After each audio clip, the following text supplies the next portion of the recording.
Hello friends, welcome to MCTC. आज का हमारा टॉपिक है पोस्ट फिक्स और prefix. In postfix increment we first assign और print the value and then increment the value. इसका मतलब क्या है कि पोस्ट फिक्स में सबसे पहले हम क्या करते हैं, वैल्यू को असाइन करते हैं, उसके बाद जाके हम वैल्यू को प्रिंट करते हैं, तब जाकर के हमारी वैल्यू क्या होती है, इंक्रीज होती है ना। जैसे इस एग्जाम्पल में देखिए आप, a equals to 10, b equals to a plus plus. A की वैल्यू कितनी है 10 और बी को हम क्या करा रहे हैं a प्लस प्लस, यानी कि ए की वैल्यू b को असाइन करा रहे हैं। तो उस केस में क्या होगा, जब हम a की वैल्यू और b की वैल्यू को प्रिंट करेंगे तो a की तो वैल्यू इंक्रीज हो गई है ना, a की वैल्यू कितनी हो गई 11 हो गई, लेकिन b की वैल्यू क्या है अभी भी 10 ही है। ऐसा क्यों है, इसमें देखिए डेफिनेशन में ये कह रहा है कि पोस्ट फिक्स में सबसे पहले वैल्यू को असाइन करा जाता है ना। तो जैसे कि यहाँ पे हमने b equals to a plus plus लिखा है, तो यहाँ पे क्या हो रहा है, b को a की वैल्यू असाइन हो रही है। तो b के पास क्या वैल्यू आ गई, b के पास वैल्यू आ गई 10, ठीक है ना।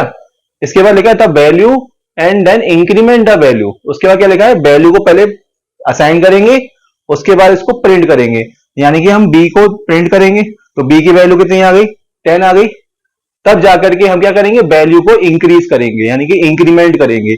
तो हम क्या करेंगे, a की वैल्यू को हमने प्लस प्लस कराया है, तो हम क्या करेंगे a की वैल्यू को +1 करा देंगे, यानी कि a equals to a plus 1, और a की वैल्यू कितनी है 10, और 10 प्लस 1 कितना हो गया 11। इस तरीके से हमारा आंसर आया a इक्वल्स टू 11 और b इक्वल्स टू 10। नेक्स्ट है in prefix increment we first increment the value. इसमें क्या हो रहा है कि सबसे पहले हम क्या कर रहे हैं, वैल्यू को इंक्रीज करा रहे हैं, है ना। सबसे पहले हम क्या करा रहे हैं, वैल्यू को इंक्रीज करा रहे हैं, तब जाकर के हम वैल्यू को असाइन करा रहे हैं।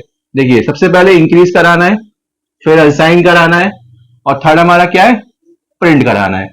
इस एग्जांपल में देखिए a equals to 10, b equals to plus plus a, यहाँ पे कौन सा यूज हो रहा है, प्रीफिक्स यूज हो रहा है। तो सबसे पहले हम क्या करेंगे, वैल्यू को इंक्रीज कराएंगे, लिखा है ना, वी फर्स्ट इंक्रीमेंट। सबसे पहले क्या कराएंगे, वैल्यू को इंक्रीज कराएंगे। तो a की वैल्यू कितनी है 10, तो 10 प्लस 1 कितना हो गया 11, तो a की वैल्यू कितनी आ गई 11 आ गई। अगर आप a की वैल्यू को प्रिंट कराएंगे तो a की वैल्यू कितनी आ जाएगी 11 आ जाएगी। क्यों, क्योंकि सबसे पहले हम प्रीफिक्स में इंक्रीज कराते हैं, इंक्रीमेंट कराते हैं, तो हमने इंक्रीमेंट कराया सबसे पहले। इसके बाद जाकर के क्या लिखा है, देन असाइन। अब ये वैल्यू जो इंक्रीज हो चुकी है वो कितनी है 11 हो चुकी है। अब पहले ओल्ड वैल्यू कितनी थी 10, अब न्यू वैल्यू कितनी हो गई 11 हो गई। अब ये वैल्यू किसको असाइन हो जाएगी, b को असाइन हो जाएगी, तो b की वैल्यू कितनी हो गई 11 हो गई। तो इस तरीके से हमारा आंसर आ गया a equals to 11 then b equals to 11। आइए हम इस पे एक प्रोग्राम और बनाते हैं। आइए इस पे एक प्रोग्राम बनाते हैं। सबसे पहले हमने क्या किया, अपना मेन फंक्शन लिखा, वॉइड मेन फंक्शन शुरू किया। हमने सबसे पहले क्या करा, दो वेरिएबल बनाए जो कि इंटीजर टाइप के हैं, तो integer a and integer b, दो वेरिएबल बनाए, ठीक है। इस तरीके से वेरिएबल बन गए हमारी मेमोरी में। clr फंक्शन चलाया, a की वैल्यू कितनी है 10, तो हमने स्टार्टिंग में ही हमने क्या करा, a की वैल्यू को इनिशियली हमने क्या करा, उसको असाइन कर दी वैल्यू। फिर b की वैल्यू कितनी है a प्लस प्लस, ठीक है ना। तो अभी मैंने बताया था ये कौन सा है, आपका पोस्ट फिक्स है। पोस्ट फिक्स में सबसे पहले क्या होता है, वैल्यू असाइन होती है। तो b की वैल्यू कितनी है, b की वैल्यू क्या होगी, जो a की वैल्यू है, तो b की वैल्यू सबसे पहले b को वैल्यू असाइन होगी, तो a की वैल्यू कितनी है 10, तो b की वैल्यू क्या हो जाएगी 10 हो जाएगी। इसके बाद बताया था मैंने आपको क्या होता है, प्रिंट होती है वैल्यू। तो उसके बाद जाके क्या होगा, b की वैल्यू प्रिंट होगी, the value of b is 10, ठीक है ना। इसके बाद क्या होगा, उसको इंक्रीज किया जाएगा। अब a की वैल्यू को हमने इंक्रीमेंट किया है, तो a की वैल्यू ही इंक्रीज होगी। तो a की वैल्यू कितनी है मेमोरी में इस समय 10 है। अब क्या होगा, इस वैल्यू को हम कर देंगे इंक्रीज, तो ये अब ये वैल्यू क्या हो गई 11 हो गई। अगर हम अब a की वैल्यू को प्रिंट करें, the value of a is 11, तो आंसर क्या आएगा, the value of a is 11, और b के लिए क्या आंसर आएगा, the value of b is 10। आइए हम इस पे एक प्रोग्राम और बनाते हैं ताकि आपको बेटर अंडरस्टैंडिंग हो सके। आइए हम इस पे एक प्रोग्राम और बनाते हैं, प्रोग्राम नंबर 2। सबसे पहले हमने क्या किया, हमने एक वेरिएबल बनाया i इक्वल्स टू 5। समझिए, सबसे पहले एक वेरिएबल बना हमारी मेमोरी में i नाम का, और इसकी इनिशियल वैल्यू कितनी है 5 है। इसके बाद हमने लिखा clr फंक्शन। इसके बाद हमने printf फंक्शन में लिखा है %d/n।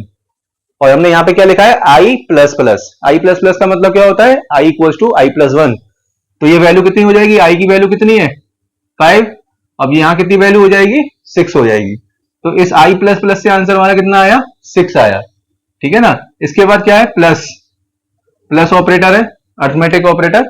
इसके बाद लिखा है plus plus I. Plus plus आई का मतलब क्या हुआ, आई की वैल्यू कितनी है, अभी आई की वैल्यू इंक्रीज नहीं हुई है ना। मैंने बताया था प्रीफिक्स में होता है आई की वैल्यू सबसे पहले इंक्रीज होती है, लेकिन अभी अभी यहाँ पर क्या है पोस्ट फिक्स। पोस्ट फिक्स में यहाँ तो वैल्यू इंक्रीज हो गई 6, अभी मेमोरी में वैल्यू अभी भी कितनी है 5 है। अब यहाँ पे क्या है प्रीफिक्स, प्रीफिक्स में क्या दिया है plus plus I. Plus plus आई में क्या होगा, सबसे पहले वैल्यू इंक्रीज होगी। तो अब ये वैल्यू कितनी हो गई हमारी मेमोरी में 6 हो गई, तो यहाँ पे भी कितनी आ जाएगी वैल्यू 6 आ जाएगी। तो 6 और 6 कितना हो गया 12। तो आंसर कितना आएगा 12। इसके बाद हमने एक और प्रिंटफ स्टेटमेंट में लिखा है परसेंट डी आई। यहाँ पे हम क्या करा रहे हैं आई की वैल्यू को इंक्रीज करा रहे हैं। ये देखिए पहले तो आई की वैल्यू कितनी थी 5 थी, 5 से कितनी हुई है 6 हुई, ठीक है ना। और 6 से फिर यहाँ पे प्लस प्लस आई से कितनी वैल्यू इंक्रीज हुई होगी है 7 हुई होगी, है ना। तो यहाँ पे क्या आ जाएगा आंसर हमारा 7 आ जाएगा। तो फाइनल आंसर हमारा आएगा 12 और 7। ठीक है ना। एक बार समझिए, देखिए सबसे पहले क्या हुआ कि प्रिंटफ स्टेटमेंट में हमने लिखा आई plus plus. I plus plus का मतलब हो गया ये पोस्ट फिक्स है। तो पोस्ट फिक्स में क्या होता है सबसे पहले वैल्यू असाइन होती है, लेकिन ये वैल्यू किसी को असाइन हो ही नहीं रही है ना। लेकिन बाद में जाके ये प्रिंट होगी, प्रिंट होने के बाद क्या होता है इंक्रीमेंट होता है।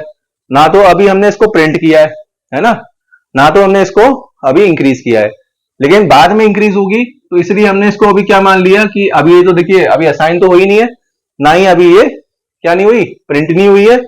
अब इसको हम क्या करेंगे इंक्रीज करेंगे, है ना। तो हमने क्या करा इसको इंक्रीज करा, 5 से 6 बनाया। अब प्रीफिक्स में क्या होता है सबसे पहले वैल्यू इंक्रीज होती है, उसके बाद जाके वो असाइन होगी और फिर वो प्रिंट होगी। अब हमारी क्या हुई है वैल्यू सबसे पहले इंक्रीज हुई, तो वैल्यू इंक्रीज हो गई।